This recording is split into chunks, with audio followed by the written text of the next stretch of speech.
With Dr. Stephen today, we are picking up with part 2 in a series we began last week, talking about 12 rules for life. And this specifically is applying to your children. And you are sharing this with your son, Sam, as he has moved on to his next season in his chapter. Hello and welcome to the Remarkable CEO Podcast, a show dedicated to chiropractors who want to transform their job into a business, so that they can have a remarkable practice as part of a remarkable life, not instead of one. With your hosts, Dr. Pete Camiolo and Dr. Stephen Franson. Welcome back to the Remarkable CEO Podcast. I'm Dr. Pete Camiolo. And I'm Dr. Stephen Franson. And we are honored to be with you. And we are picking up with part 2 in a 2-part series that really birthed out of a place of inspiration and a little bit of pain. And as most good things in life, it's going to cost you. And that includes all the wonderful transitions that we go through in our businesses and our life and with our families. And with Dr. Stephen today, we are picking up with part 2 in a series we began last week, talking about 12 rules for life. And this specifically is applying to your children. And you are sharing this with your son, Sam, as he has moved on to his next season in his chapter, in his journey, in his life, going off to university. But Dr. Stephen, we're talking about the 12 rules for life. And in the first episode, if you didn't listen to it, I'd encourage you to go back and actually listen to it before this episode, mainly because, as Dr. Stephen shared with us, these are actually in a chronological order from when they were discovered and taught, and the rules apply across the board. And the beautiful thing is these not only apply to your life, but I found that anything applies to your life does apply to your business. So I love this. We talked about in our last episode, talking about how having a remarkable practice as part of a remarkable life means that your business and your life integrate. What I found is that too often, this is what happens when I first meet a doctor, is the life and the business are competing. And that's a big issue. I also found that it's one thing to have a business and a life that complement each other, but a lot of times that's like living 2 separate lives. Also not the ideal model. Really what we're looking for is to create the integrated life and business. And that's what these rules do, is they help to make it go lock and step. And it doesn't mean it's perfect. Remarkable doesn't imply perfect, but it brings us up to this point of that we're works in progress and we're committed to a higher standard. And so, Dr. Stephen, I love these rules. I was inspired when you shared them with me, and thank you for doing that. And I'm inspired as we share them with all of our wonderful podcast listeners. So we're picking up with part 2 here with number 7 in the 12 rules for life. Dr. Stephen, let's jump in here. Number 7 is more money, more options. Yeah, so this is my play on the notorious B.I.G., Biggie Smalls, who said, more money, more problems, right? So, I've raised my kids knowing that more money means more options, like better options. And I think most of us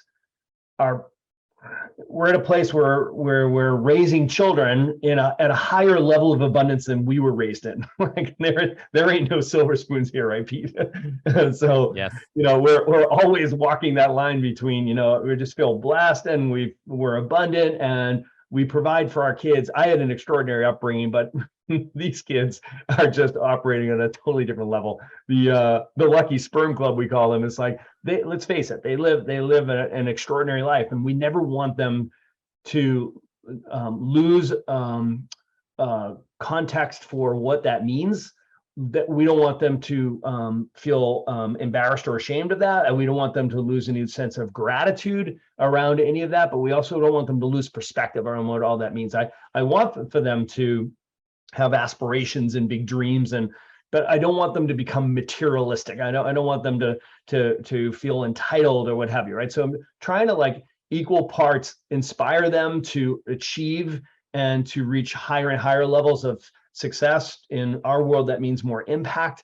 So at the same time, that comes with rewards, and they know that to be true. Like they see the beautiful hotels, the trips, the stuff, and all that. But at the end of the day, what it comes down to is being more abundant means that you have an abundance of options. You have better choices. So my kids have just been raised with this mentality that, why is being successful important? Because when you're successful, you have better options. I love it, Doc. And, as you were sharing that today as we're walking through this. Two words came to my mind. One is potential, and the other is stewardship. And so when I think about potential, I think about money, and I heard this at one point. Money is potential, right? That's what it is. It's potential. It's the potential, and as you stated, to do good, to make an impact. And when at the forefront of your mindset and your heart is that, more money means more potential for what? To do good, to make an impact. Think about all of the ways that you could use that money to make a difference. So that's a framework that, when you were sharing that with me, that I know that I've applied in my life, is to see it through the lens of potential and what is possible because of that. And then the second was stewardship, which comes back to responsibility, that, nothing really belongs to me. Everything is a gift. If we look at it like we've received a gift, like they always say, you didn't choose chiropractic, chiropractic chose you. Okay, well, then it was a gift then, because then you would have had nothing to do with it. The reality is, of course, you had to cooperate and you had to make decisions and go along with it. So it's a 100% partnership. When we have stewardship, it's a partnership that I believe we form with God. God blesses those who demonstrate the capacity, right, to manage that which they've been entrusted with. That's stewardship to me. Are you managing? Are you stewarding? Are you caring for that which you do have? Because when you do that well, you will receive more. And so the reality is, if some of you are challenged by this, you say, well, I could use a little bit more money right now because I could use some more options. Like, hey, we hear you. Hey, what do you have right now in your hand? One of my first coaches said to me, he said, what do you have in your hand? You got to be resourceful, Pete, with what you've got. You're not just going to get it handed to you. If you want more new patients, what have you got in your hand? You got some time, you got some energy, you got some focus, you got a scanner, head out, head out to the marketplace, go find some people, being resourceful with that. So anyway, Dr. Stephen, I love this conversation. We can keep rolling, but let's jump into number 7 here, number 8 on the 12 rules for life. Number 8, if you want to make millions of dollars, help millions of people. Yeah, this was in response to just hearing chatter among, the now adolescents, the teenagers hanging around together, and I could hear them, and this new sort of Instagram fame and social media with all this pretense. I mean, there's so much going on that's around materialism, and everybody talks about millions, and I love money. Money's awesome, right? So it's not negative against. It has no negativity around money whatsoever. If you don't like money, give me yours. I love it. I think it's great. Send it my way, right? So, but it's not about focusing on money. It's not even focused on making money, right? If you focus on adding value, we know that money adds value. My friend Garrett Gunderson taught me that years and years ago.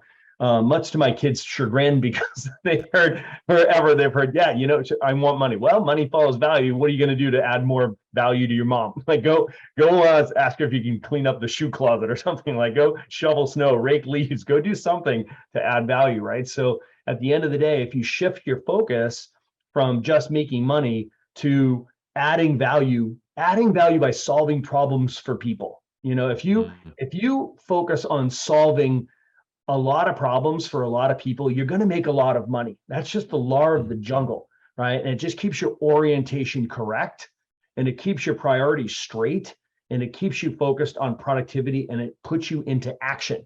And that's where money lives. I love it. I love that you finished with action, because I think that when you think about adding value, right? If you want to help, if you want millions of dollars to help millions of people, you're talking about adding value. It requires action. Right. And I love that you gave the analogy of, you want to make more money, ask your mom what she needs. It's so classic. And it starts with that. What I love is that, we talk about hiring A players, and we talk about a lot of these things, and then, people will get on our team and you wonder, like, what's going on there? We talk about the heart. Okay. To me, this is a condition of the heart. This is a character issue, right? Because I come back to work ethic. I come back to some of those things which are trained up in our homes. We train those things in our home. We build those things up with our children. And I think one of the things that I've even seen, Dr. Stephen, is that, even with this age, you talked about some of the, like the Instagram age, some of this, that's a different conversation, but some of the team members that we are struggling to find and hire is a result of the fact that people aren't thinking about helping millions of people. They just want to make millions, but they're not getting it in the right order. In order to do that, then you have to add that value back into your communities. And so, guys, we do that, but make sure we continue to add that to our team's consciousness, that's how we make a bigger impact. Is what are the ways that we can help more people. We can solve more problems, add more value to the people in our community. That's the mindset we need to have before every marketing campaign, before every initiative, before every huddle, after every huddle, after every shift. That's the thing that needs to be at the forefront, is how we can continue to add more value, help more people. All right, Dr. Stephen, number 9. I always love this one. I heard this first from you, and I love this one. And that is, it's wicked hard, but it's worth it. Yeah, I think we all need to hear this like daily, right? Daily. My children will roll their eyes when they hear this one as well. There's a lot of eye rolling going on around the Franson house, as you guys can imagine. Yeah, at the end of the day, challenge and struggle are the twin engines of growth. And once you recognize that, it's like those are the weights you lift, right? So that once you recognize, it's like, oh, like this is wicked hard, right? So and to recognize it, like, don't be ashamed of that, or don't be embarrassed to say that something's, wicked hard. But if you're doing worthwhile work and you're clear about your methodology and you're doing is just recognize that it's wicked hard, but it's worth it. Like if you are to look at the output, the outcomes that you're trying to accomplish to what you're going to achieve, if you're doing worthwhile work that's aligned with your core values and your vision story, it's going to be worth it, right? So, when you feel that resistance, or when you feel things getting hard or getting difficult, smile and just recognize it's like, oh, this is a really good sign. Right? This is a really good sign that this is probably where most of my competition will quit. This is when these are the barriers that keep everybody else out. And I'm going to go around it. I'm going to go over it. I'm going to go through it. But, I recognize it's what's on the other side of that matters. And this difficulty, this struggle is intrinsic to my being able to enjoy, take advantage of, optimize whatever is on the other side of that wall. So although it's wicked hard, it's worth it. I love that when you said when it gets hard, it's getting difficult, smile.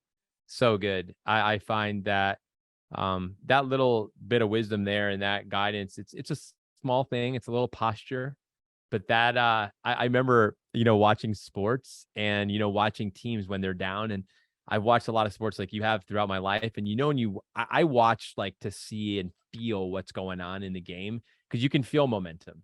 You don't just have to see it. You can feel it. And you've been at games, you've seen games, and what you can do is you can look in the eyes of the team. And then when they're down, but they haven't, like, they're still smiling or something there, you're like, ooh, that's a little disconcerting, because I think they're coming back. I think we're going to lose this one. And that's the reality. So that little bit there. And I've always felt like, opportunity cloaks itself in a degree, an element of opposition. On the other side of, birth, pain is the birth of a child, right? It's like you're going to walk through birth pains to birth that beautiful thing. So what is the business that you're going to birth? What's the new initiative that you want to launch? What's that new hire? You go through the pain of all the steps that lead up to it. And of course, we hope we help you make it easier with all the things we do to support that. But, regardless of it, on that other side, is so powerful. Great wisdom here, Dr. Stephen. We're going to number 10. And again, we can linger on any one of these for an entire episode. So we're moving this along. Number 10, this is a favorite. And we've said this quite a bit on this show, I believe. Put it on the calendar. So huge. I tell my kids, you can always make more money, but you can't make more time. Right. So you've got to claim the time. Right. So if you recognize that you've got just this fleeting supply of seconds, minutes, hours, days, and it's really hard for a kid to recognize. It's like, listen, you're going to just rip through all this time. And, imagine if you were blowing your money like that. Like they have the sensitivity around money, but they don't appreciate time because they feel like, oh man, it's almost limitless. Right. So I love that metaphor of like, imagine that, it's that tube of toothpaste mentality. It's like, when you're young and you feel like you have lots of it, it's like when you have a brand new tube of toothpaste. As you get older, you get down to the tip end of the toothpaste and you can see how much you can get out of the tip at the end of that tube. It's like, man, you should just try to squeeze all the life you can out of this life, right? So, ultimately, once you start valuing your time and you recognize it's just such a limited resource, it's so incredibly valuable. Be very careful how you spend it. So you have to show it a great deal of respect and honor. And one way to do that is to schedule it. Like, so whatever the most important things are in your life, get into the habit of scheduling it, right? Because if it's scheduled and you honor your schedule, it's going to happen. And chances are, the busier you get, if it's not on the schedule, it's not going to happen, right? So I've been brainwashing my kids throughout their life to be able to say, get into the habit of when something's important, put it on your calendar. So what you've done is you've recognized that this is an important thing in my life. It's going to happen, and this is when it's going to happen. So you've committed yourself to be focused on that important thing at that time, at that day and time in your life, which, man, it's going to serve you so well throughout your life. It's a way to honor the people that you're going to spend your time with, or the projects that you're going to commit your focus to. And frankly, it's beyond time management. It has everything to do with focus mastery. This is so good. And I'm going to restrain myself from going in any more. I think you nailed that one in every shape and form. And so I'm going to just let everybody sit with that one. And I'm going to go on to number 11. So I agree 100% with the put it on the calendar. We've talked about this a lot, and we must abide by that. And then you nailed it in with all of the elements and why it's so important. So number 11 in the 12 rules for life is you can always choose your attitude. Yeah, this one's short and sweet, Dr. Pete. So this is one that you can never hear often enough, right? So we all need to habituate this one, which is, at the end of the day, you may not be able to choose your circumstances, but you can always choose your attitude. And although that may not change your situation or the situation, it'll absolutely change your experience of it and your performance inside of it. So be mindful and choose your attitude in every situation.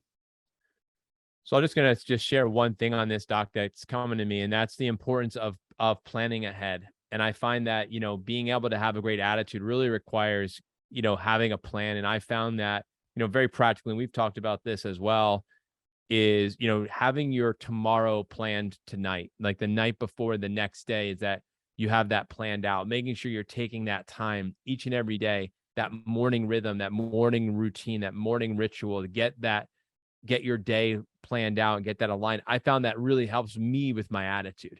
I find that really helps me to get myself right, I call it the triple threat position. Then I'm truly ready to give, to love, to serve, to receive, and I can show up as the best version of myself, regardless of the situation and circumstance that I come in, because I'm going to get thrown probably 2 curveballs and a changeup and a high heater coming right up under my chin, probably just today.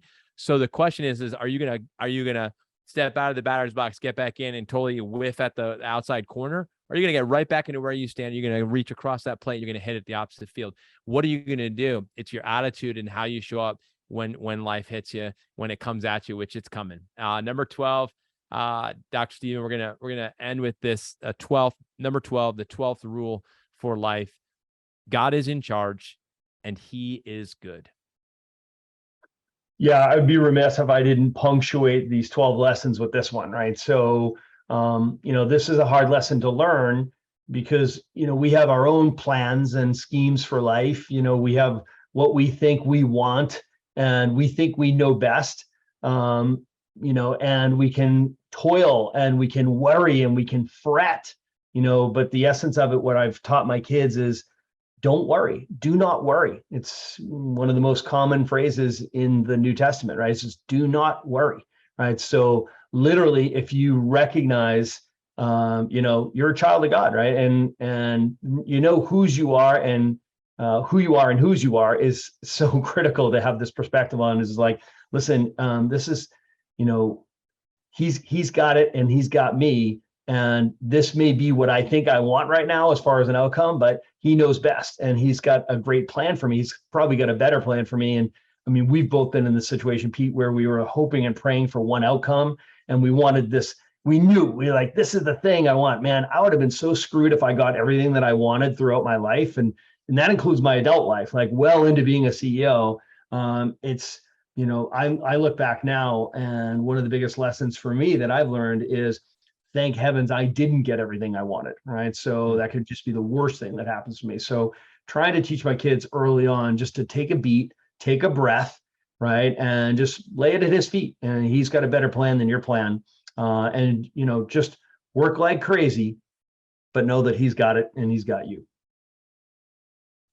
Please stick around for more business insights from this week's bonus interview with our remarkable success partner, dedicated to helping you more successfully help more people. Enjoy.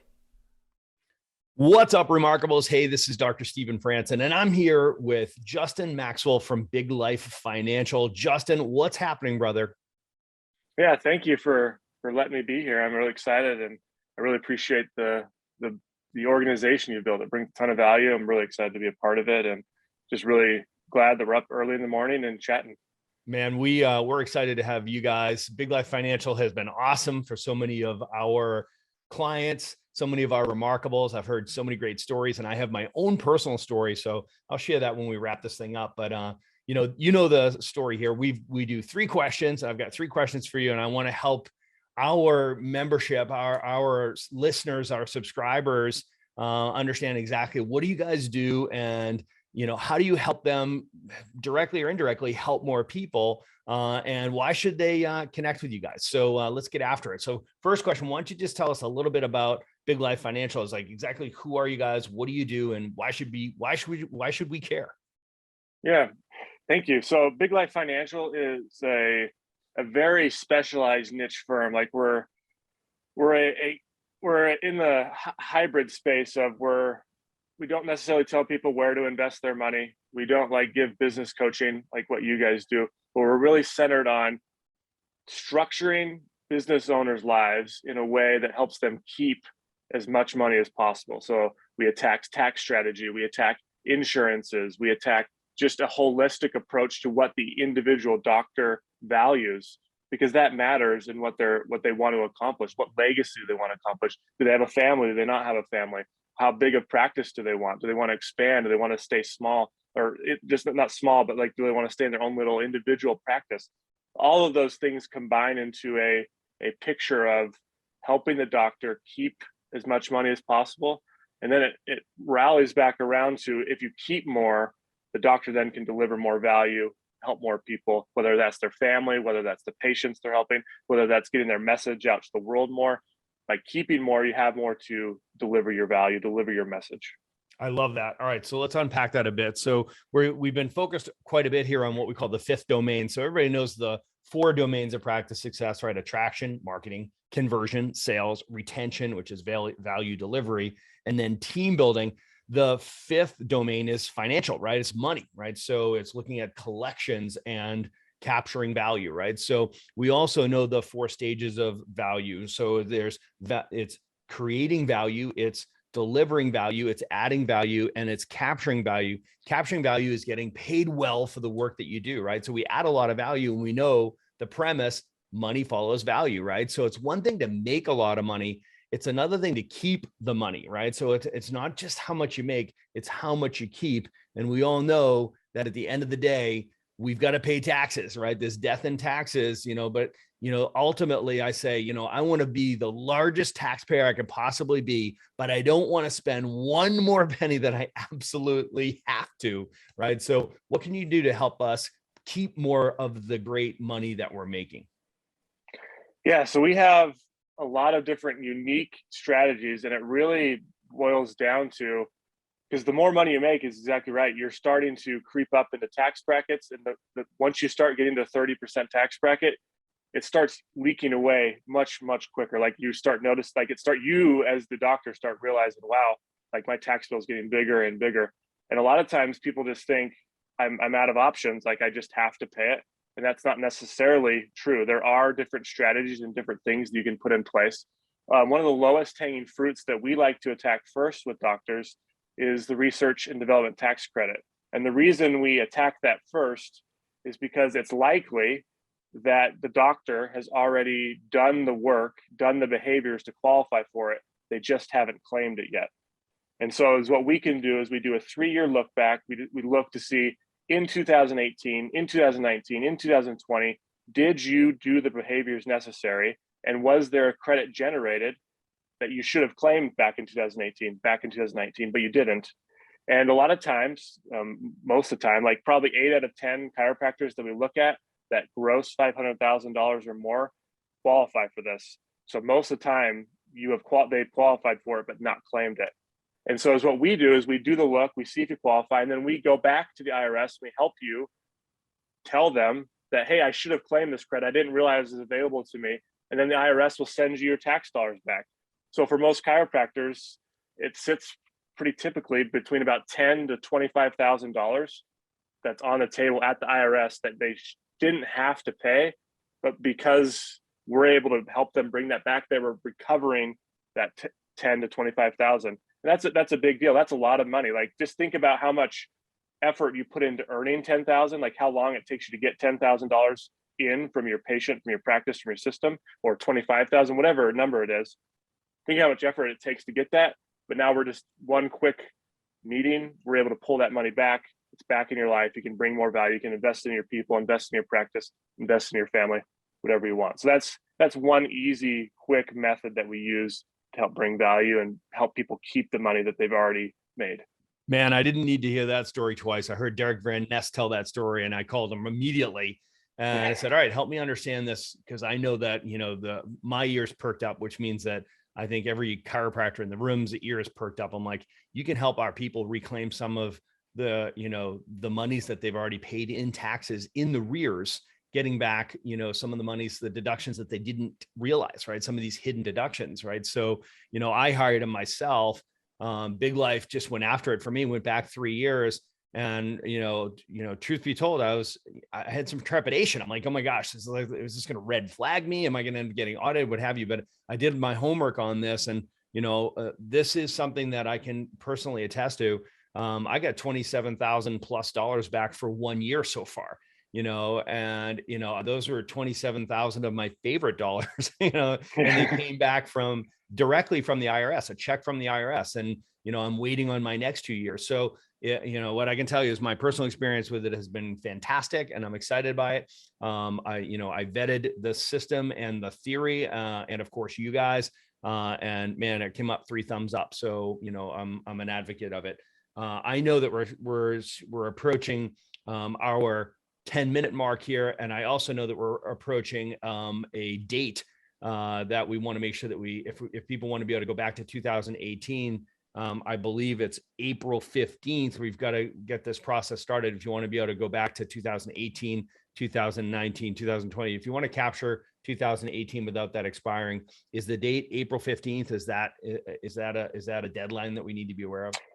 Yeah, need to be aware of. And then you have to realize it also takes our team about a month to do our evaluation, to calculate how much you're going to get, and to do the whole shebang. Like, it's not a quick process. So we got to get on it very quickly here if you're going to want to recapture that. Excellent. All right, guys. So, success is reserved for the action takers. So Big Life Financial, Justin Maxwell, you're awesome, brother. We appreciate you. If our Remarkables want to get in touch with you, how do we find you? How do we get in touch with you? Yeah, it's really, really simple. You just go to biglifefinancial.com and then just /TRP. So we make it really simple. And then you can sign up. You'll get on my calendar. It's a free, no obligation look. We'll do an evaluation of your business to see if you qualify. And then we'll see if there's other areas that we can help, because the R&D credit is just the low hanging fruit. There's some other things that we can take a look at as well.